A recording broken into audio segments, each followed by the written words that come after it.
Welcome to the deep dive. Today we're looking at, a pretty massive industry shakeup. Yum Brands is actually selling off the iconic Pizza Hut for a staggering $2.7 billion. Yeah, 2.7 billion, which is a huge deal. Right.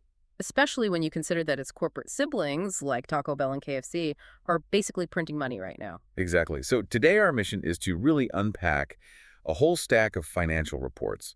Um, a 2026 Pizza Market Outlook by S4D, and this brutally honest Reddit thread from actual Pizza Hut employees. Right. We want to uncover the hidden truth behind why this pizza giant just, fell from grace.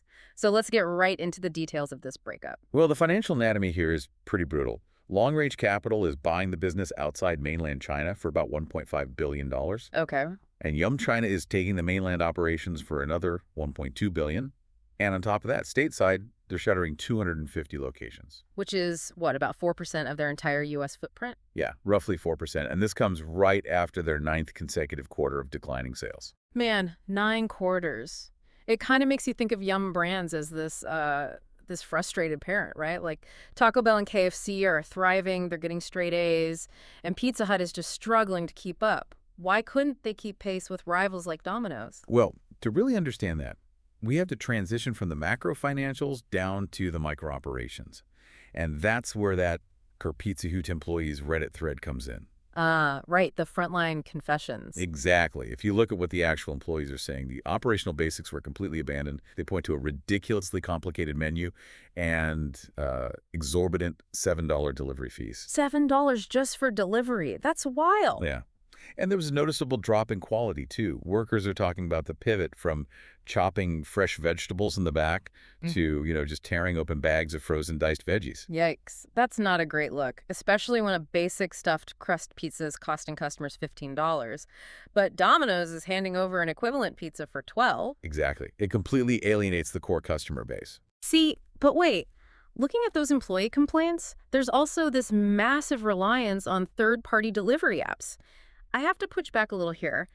Isn't partnering with apps like DoorDash or Uber Eats supposed to help them reach more customers and, save the business? You would think so, but the S4D 2026 market outlook actually shows that partnering with aggregators is a complete margin killer. Really?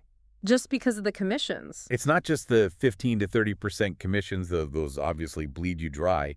It's the data. Aggregators steal all the customer data. Whoa, wow. I didn't even think about that. Yeah, so when you order through an app, the app keeps your email, your address, your ordering habits. Pizza Hut becomes a ghost to you. They can't send you a targeted promotion for your favorite pizza next week because they don't even know you bought one today. Right, so you're just a white label kitchen for someone else's app at that point. Exactly. And digital native consumers have what analysts call liquid expectations. They expect an Amazon-level one-click checkout experience. And Pizza Hut's tech just couldn't deliver that. It's not at all. Their proprietary Dragontail software frequently crashed during rushes. It would misroute drivers and basically paralyze the kitchen. Oof. That sounds like an absolute nightmare. It was. Plus, they had these confusing digital promotions, like Hut Bundles, that just added too much friction at checkout. Customers would just close the app and open DoorDash instead. Which brings us to the psychology of delivery times, right? The S4D report actually proves that ETA accuracy matters way more than raw speed. Yes, the mechanism there is purely psychological. If your app promises a pizza in 20 minutes and the driver arrives in 28, the customer feels betrayed. Right, the implicit contract is broken. Exactly. But if you promise 35 minutes and deliver in 34, they are absolutely thrilled. Pizza Hut was just constantly breaking those basic technological promises. So bringing this all together, Pizza Hut's $2.7 billion fire sale is really a massive cautionary tale.